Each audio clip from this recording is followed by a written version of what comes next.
A lot of people come to my office and say they have no money. How do I combat this objection?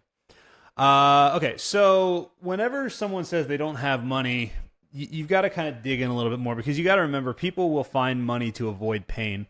Nobody expects a lawyer to just work for free. Now you get some people that are kind of thinking, oh, maybe there's, you get the whole, they see the ads online or on TV, you don't pay unless we win. But in most cases, people are realistic and they don't expect lawyers to work for free. But the other side of that is nobody wants to spend money.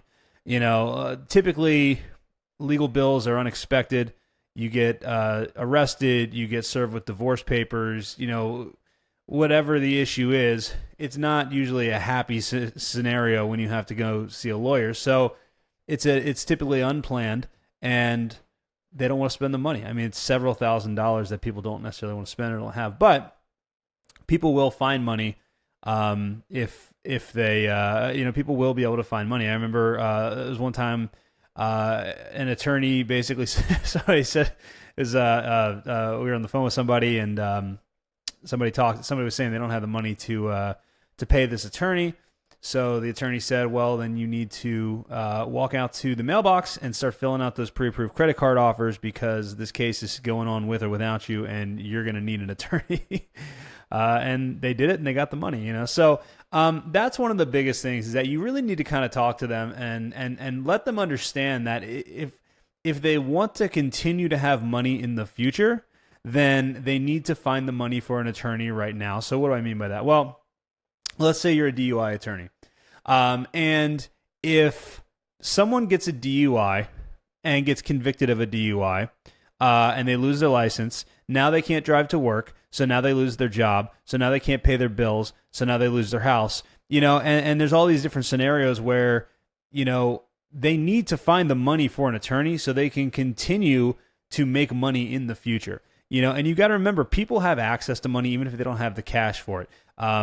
They've got family members that can loan them money. They've got credit cards. They can take out loans. There's so many different places that they can get money from if the pain is bad enough. So that's kind of what you need to do. You need to show them how much money it will cost them if they don't hire an attorney.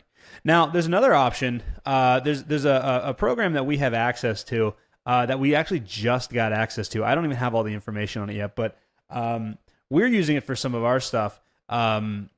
And what it actually does is it's a personal loan, I guess it's a funding program where, and lawyers can use this. If you want to sign up for this, just shoot me, leave a message in the comments and I'll send you the link.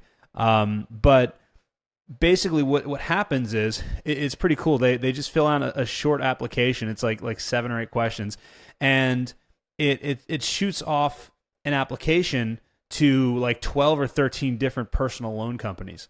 And within a minute, they get offers from like 12 different personal loans. And it's anywhere from terms from, 12 months to 60 months, and varying interest rates. But the cool part is that as long as they make $20,000 a year and have a 500 or greater credit score, then they're pretty much going to get approved. So that's a program that you could implement right away, and you could actually, provide the loan for them. Well, you're not actually providing the loan. You become a merchant, and it works just like a credit card. If you get funding for the loan, then what happens is you get charged 3.9%, I think is what it is, of the actual loan. Again, we just started working with this company. I don't know all the details about it, but if that's something that you're interested in, let me know, because we can hook you up.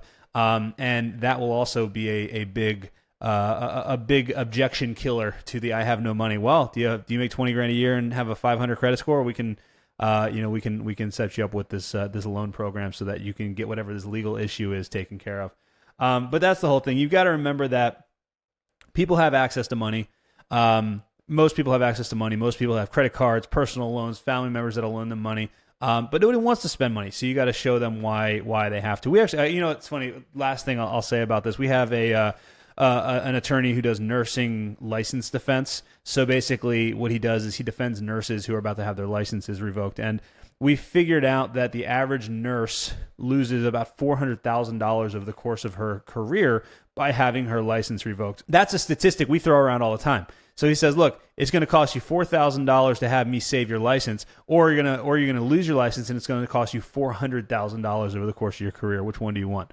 It's kind of a no-brainer at that point. So that's kind of how you can handle that objection.